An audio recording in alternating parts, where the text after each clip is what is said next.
साहब अच्छा मेरा सवाल मैं आपसे भी यही करूंगी कि जो काम मोहसिन नकवी ना कर सके, उनकी ना अहली, उनका निकम्मापन सामने आ गया, वो काम बिलावल कर लेंगे? इतना इजी है मौलाना को मनाने का? अच्छा देखिए, एक सियासतदान में और एक सोल्जर ऑफ फॉर्चून में फ़र्क होता है। सोल्जर ऑफ फॉर्चून, ठीक है। उसमें मोहसिन नकवी साहब जो हैं वो चूंकि सियासतदान नहीं हैं, हाँ उनके कनेक्शंस बड़े अच्छे हैं। ये मौलाना के पास इसलिए नहीं भेजा था कि वो इंटीरियर मिनिस्टर हैं।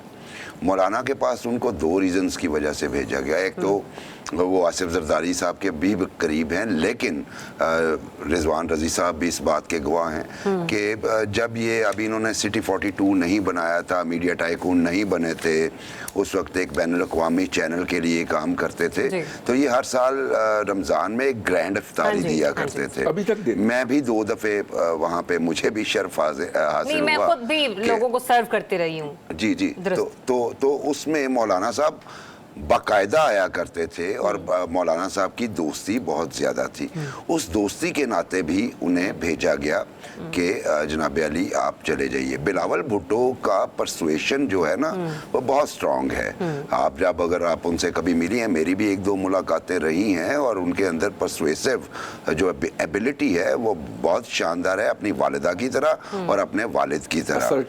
असर्टिव भी हैं और विजन भी रखते हैं। और चूंकि मजे हुए अगरचे कम उम्र हैं, लेकिन अब जितना वो हमने उनकी तकारीर सुनी, उनके पास 2 नस्लों का तजुर्बा जी बिल्कुल, और वो मजे हुए सियासतदान है। और मुझे लगता है, चूंकि आपका सवाल था मोहसिन नकवी साहब नहीं कर सके, मोहसिन नकवी साहब किसी और वेवलेंथ पे थे, बिलावल किसी और वेवलेंथ पे हैं, किसी और मैंडेट के साथ उनके पास गए हैं। तो मुझे लगता है कि बिलावल जो हैं वो कन्विंस कर लेंगे मौलाना फजलुर रहमान को। और दूसरी बात, जो आप और जो रजी साहब के दरमियान जो ये पेशा वराना मुखासमत चल रही थी, उसमें मैं ये अर्ज़ कर दूं कि ये 54 क्लॉजेज हैं जो कि इंट्रोड्यूस करना चाहिए मुख्तलिफ लॉज के अंदर। गवर्नमेंट जो है वो करना चाह रही है, इसको हम क्लॉजेस कह सकते हैं, लेकिन 54 अमेंडमेंट्स की जब हम फिक्रा इस्तेमाल करते हैं ना, तो इसका मतलब तो यूं लगता है कि जैसे आप पूरा कॉन्स्टिट्यूशन ही रीराइट कर रहे हैं। ऐसा नहीं है, वही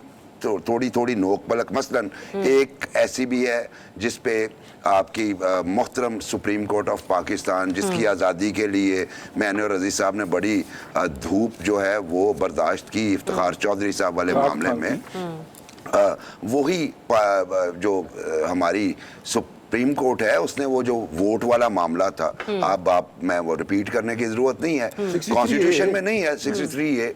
अब उसमें अगर ये कर दिया जाए कि जनाब अगर वोट डाले, वोट काउंट होगा लेकिन वो डी-सीट हो जाएगा, तो इसमें कोई हर्ज वाली बात है क्या? सुप्रीम कोर्ट के पास ओरिजिनल यही था, जिसको सुप्रीम कोर्ट ने अपनी ख्वाहिशात के अंधे घोड़े को दौड़ाते हुए जो है वो तब्दील कर दिया। तो इसमें क्या मतलब पूरा कॉन्स्टिट्यूशन तब्दील हो रहा है? एक बात तो ये फिर नहीं, तो फिर इस जुमरे में क्या फिर आईनी अदालत का कयाम होना जरूरी है? अच्छा, आईनी अदालत के कयाम की बात तो अब आई, मैं आपको बता सकता हूं बल्कि कि हम ये डिस्कशन, ये डिबेट हमने तो कोई 1 डेकेड पहले शुरू कर दी थी। सीओडी में था ये? सीओडी में तो था जी, उसके बाद ही हमने ये डिबेट शुरू की। 2006 में सीओडी है और 2007-8 में हमने ये डिबेट शुरू की कि भाई ये जो आपने सीओडी में किया है, इसको उस वक्त चूंकि पीपल्स पार्टी की गवर्नमेंट थी, PMLN कोलिशन में थी, तो मैंने सीओडी के जितने नुकात थे उन सब के ऊपर एक आर्टिकल लिखा और ये बताया गया कि ये सीओडी का क्लेम करते हैं जी हमने 80% जो उसके वो डिजाइंड आर्टिकल थे उनको अचीव कर लिया है, जबकि वो 66% भी नहीं थे। ये छपा हुआ है और उस वक्त हमने ये डिबेट शुरू की कि कॉन्स्टिट्यूशनल कोर्ट्स का कयाम इसलिए ज़रूरी है कि अगर सुप्रीम कोर्ट ऑफ पाकिस्तान या हाई कोर्ट्स जो हैं वो यही आईनी पिटिशंस ही सुनती रहेगी, बल्कि उनका इंटरेस्ट डेवलप हो जाएगा। लेकिन मेरे बुखारी साहब, मेरा सवाल यहाँ पर ये है कि चले मान भी लिया जाए कि कॉन्स्टिट्यूशनल कोर्ट्स का कयाम अमल में लाया जाए, लेकिन क्या इसके लिए वाहिद शर्त यही होनी चाहिए कि जो रिटायर्ड अफसरान है वो वहां पर उनको फैसिलिटेट किया जाएगा? मैं अर्ज किए देता हूँ। पहले मैं जरा थोड़ा सा जी, बात मुकम्मल कीजिए। अपना प्रेएम्बल कर लूँ, फिर आपके सवाल की तरफ आता हूँ। तो मैं वो यही कह रहा था कि उस वक्त भी हमने ये डिमांड की, लेकिन किसी के कान पे जूं नहीं रेंगी। अच्छा। कॉन्स्टिट्यूशनल कोर्ट का इसलिए क़याम ज़रूरी है कि हमारे यहाँ पॉलिटिकल पार्टीज़ में अब ये जो तासुर बनना शुरू हो गया है कि जनाब हम Islamabad high court, Peshawar high court, Lahore high court, इनमें चले जाएंगे पिटीशन लेके, हमें रिलीफ मिल जाएगा। अब वो रिलीफ लेने के चक्कर में अवामुन्नास के केसेस दाएं बाएं पड़े रहते हैं। मसलन आपकी लार्जर बेंच बैठता है सुप्रीम कोर्ट का, मैराथन किस्म की उसमें होती है। यहाँ से आपको, अगर आप एक गरीब आदमी हैं, मुझे लाहौर से अगर जाना पड़े सुप्रीम कोर्ट अपने केस के लिए, मैं वहाँ पे जाऊँ किराया खर्च करके, उसके बाद वहाँ पे मेरी तारीख अगली पड़ जाए, मैं वापस आऊँ किराया खर्च करके, वहाँ पे रिहाइश का बंदोबस्त अगर मैंने करना है तो वहाँ पे 10, 12, 14 हज़ार में। ठीक है बुखारी साहब, आपकी गुफ्तगू से एक सवाल और भी निकलता है कि फिर हम सिर्फ सुप्रीम कोर्ट को या फिर मतलब यानी कि इतने वकार इदारे को ही मजीद और क्यों स्ट्रॉन्ग करना चाह रहे हैं? नीचे जो लोअर जुडिशरी है हम उसको क्यों नहीं स्ट्रॉन्ग करते? कॉन्स्टिट्यूशनल पिटीशन के लिए तो आपको अलहदा फोरम करना पड़ेगा, करना ही पड़ेगा।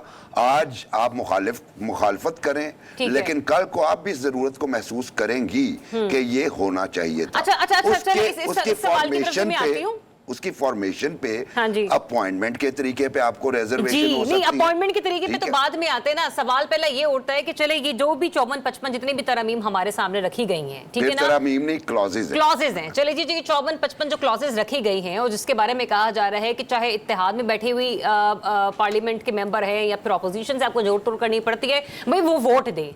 लेकिन वो कहते हैं ना कि बाज़ वक़्त हो सकता है कि आपको इन आईनी तरमीम से इतना इख्तलाफ ना हो भी सकता है फिर उसके ऊपर बिल बैठे। लेकिन सवाल यहाँ पर ये पैदा होता है कि जिस तरीके से ये टेबल की जा रही हैं या जिस तरीके से जो तरीक़ाकार अब तक अपनाया गया है, उससे जो है ना सियासतदानों की जो इज्जत है, जो उनका वकार है, वो मजरूह हुआ है। आपकी बात से 200% इत्तफाक करता हूँ।